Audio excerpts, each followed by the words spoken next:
मुश्रीफ साहेब ते 2100 कवा द्यायचं द्या, कमी करू नका एवढं करा. आयुर्वेदिक आलं आणि तिकडे योगा 3 कॉलेज झाले. आता बॅकलॉग कागलचा संपलाय असं जाहीर करा. म्हणजे आता कागलमध्ये काय नेणार नाही असं जाहीर करा. आणि कोल्हापूरमध्ये अजून जे जे करता येईल, एक डेंटल राईट आहे.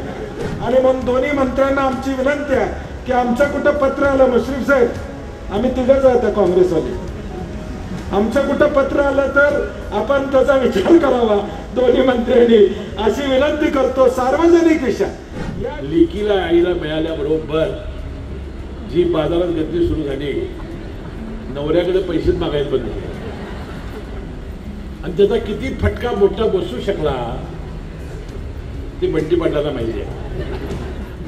विकास कामाला शक्यतो आम्ही कात्री लावू, काही करू, परंतु ही योजना आम्ही बंद होऊ देणार नाही.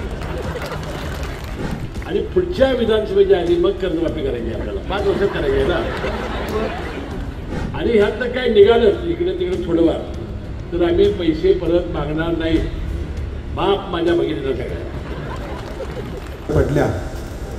आणि या निवडणुकीनंतर आपल्या जिल्ह्याला मंत्रिपदाची संधी मिळाली आणि जिल्ह्याची मातृसंस्था जिल्हा मध्यवर्ती बँक असेल, गोकुळ असेल, हे आपल्या जिल्ह्याच्या मातृसंस्था आहेत, ज्या लाखो हजारो लोकांच्या जीवनामध्ये परिवर्तन करणाऱ्या या संस्था आहेत.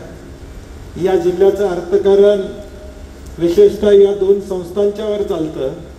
आणि म्हणून जिल्हा दूध संघाच्या वतीनं या सगळ्या प्रक्रियेमध्ये असणारे आदरणीय मुश्रीफ साहेब, आंबेडकर साहेब, आदरणीय महाराज यांचा सत्कार करण्याचं नियोजन आज या ठिकाणी केलं. आणि सर्व मंडळी उपस्थित राहिली त्याबद्दल मनापासून त्यांचे धन्यवाद आहे. मग अशी मी बोलताना मागे राहिला असेल, मला वाटते समोर बसलेले बंधू आणि लाडक्या बहिणी, मुश्रीफ साहेब ते 2100 कवा द्यायचं द्या, कमी करू नका एवढं करा. डोंगळे साहेबांनी विषय काढला. जमलेले सर्वच पत्रकार मित्र आणि जमलेले गोकुळवर प्रेम करणारे आपण सर्व सहकारी विकासामध्ये त्यांनी यापूर्वीच्या काळामध्ये आम्ही एकत्र असताना त्या ठिकाणी केलेले आहेत.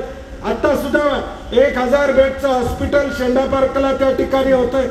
या वैद्यकीय क्षेत्रामध्ये जे जे चांगलं करता येईल ते करण्याचा प्रयत्न त्यांचा चालू आहे. कागलमध्ये मला वाटतं बापू सांगायला कुठलं कॉलेज आलंय, आयुर्वेदिक आलं आणि तिकडे योगा 3 कॉलेज झाले. आता बॅकलॉग कागलचा संपलाय असं जाहीर करा. म्हणजे आता कागलमध्ये काय नेणार नाही असं जाहीर करा. आणि कोल्हापूरमध्ये अजून जे जे करता येईल, एक डेंटल राईट आहे ते कोल्हापूर शहरात करायचं. शेंडा पार्कला जागा आहेत, कागलमध्ये एवढी जागा मिळणार नाही. जाणं येणं विद्यार्थ्यांना त्रासच आहे.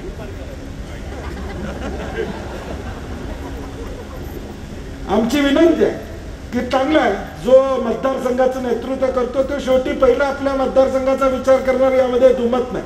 परंतु आता आयुर्वेदिक, योगा सगळे कॉलेजेस आता कागलमध्ये झालेले आहेत.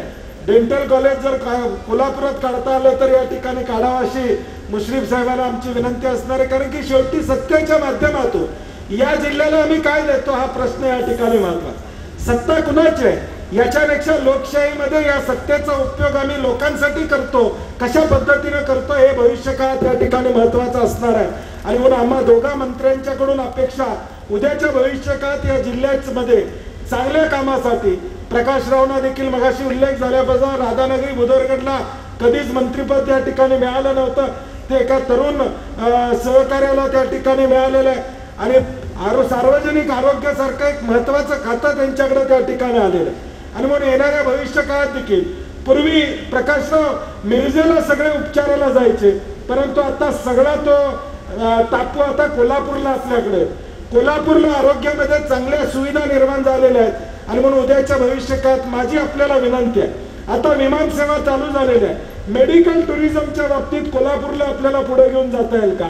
एखादा प्रकल्प मेडिकल टुरिझमच्या माध्यमातून आज विदेशातून परदेशातून अनेक लोक आज वैद्यकीय उपचार घ्यायला या राज्यामध्ये येतात, विशेष करून मुंबईमध्ये येतात, ते आपल्याला कोल्हापूरमध्ये आणता येतील का?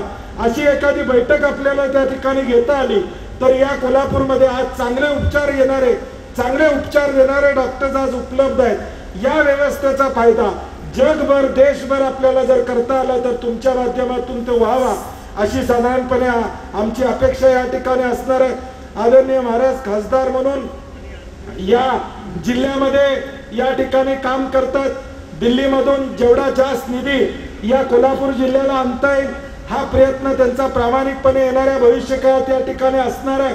आणि म्हणून दोन्ही मंत्र्यांना आमची विनंती आहे की आमचं कुठं पत्र आलं, मुश्रीफ साहेब, आम्ही तिघच आहोत काँग्रेसवाले, आमचं कुठं पत्र आलं तर आपण त्याचा विचार करावा दोन्ही मंत्र्यांनी, अशी विनंती करतो। सार्वजनिक विषय या जिल्ह्याला शेवटी मी म्हटलं तसं निवडणुका झालेल्या आहे, आता पुढच्या 5 वर्षात आम्ही सगळी मंडळी या जिल्ह्यासाठी काय करतो, सामान्य माणसांसाठी काय करतो, हा सामान्य माणूस या ठिकाणी बघणार आहे। आणि म्हणून या जिल्ह्याला विकासात्मक दृष्टिकोन देणं, या जिल्ह्याला पुढे घेऊन जाणं ही आम्हा सगळ्यांची जबाबदारी असणार आहे। त्याच पद्धतीनं गोकुळच्या दूध उत्पादकाला न्याय देणं ही आम्हा सगळ्यांची येणाऱ्या भविष्यकाळात या ठिकाणी जबाबदारी असणार आहे आणि ती जबाबदारी आम्ही निश्चितपणे पार पाडू असा विश्वास या निमित्ताने मी या ठिकाणी व्यक्त करतो। सहलीला सगळे फॉरेनला या ठिकाणी अभ्यास दौऱ्यावर निघाले, त्या सगळ्यांना शुभेच्छा आहेत।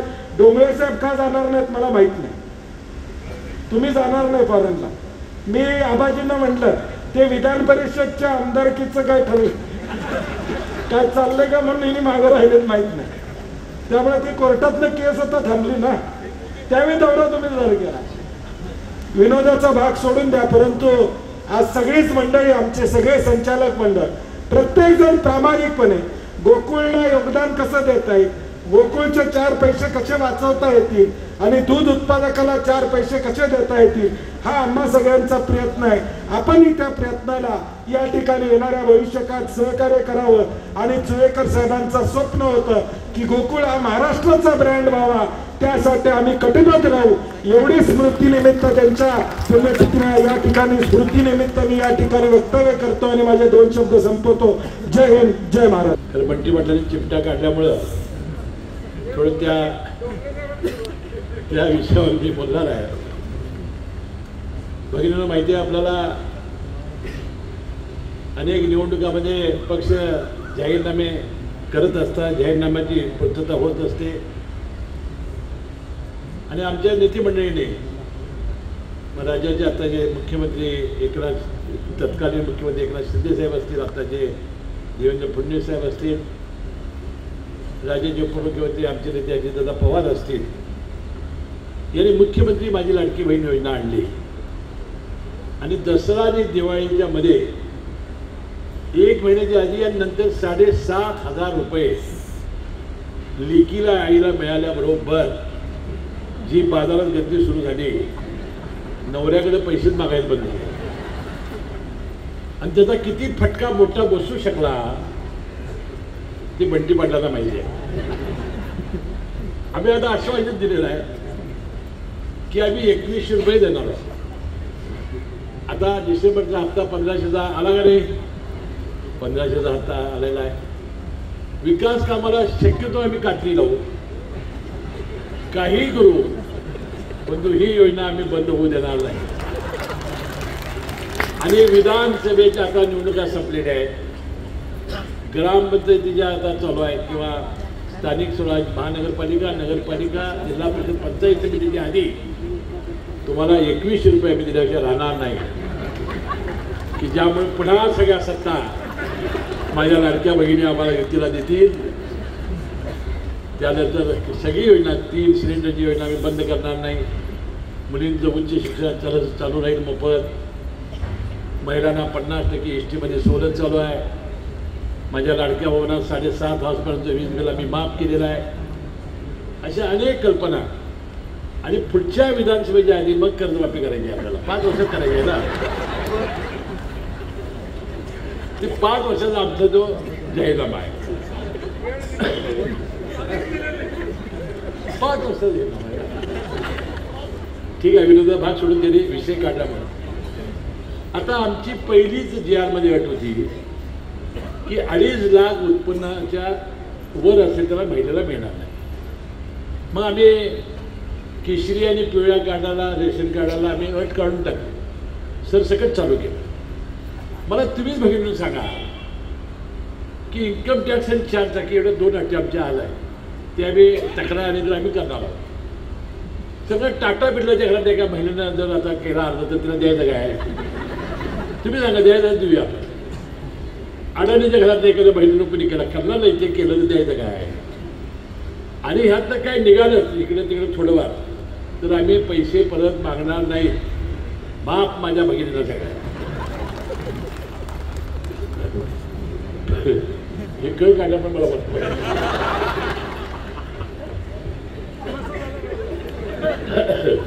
ठीक आहे, या गोकुळ आम्ही मनपूर्वक शुभेच्छा देतो. उद्या चेअरमन साहेब सोडून सगळे प्रदेशात जात आहेत. चेअरमन जे इथं का राहत आहेत ते कुठं आम्हाला कळलेलं नाही. अभ्यास दौरा करणार आहेत, त्यांना मनपूर्वक शुभेच्छा देतो आणि सुखरूपपणानं तरी परदेशातून आपल्या देशात यावं आणि पुन्हा ही गोकुळची धुरा देशात अमूलची स्पर्धा करण्यासाठी जे काही शिक्षण आणायचं तिथनं ते सगळं त्यांनी घेऊन यावं. आता फक्त एक कमतरता अजून आणून राहिलेली आहे, IVF.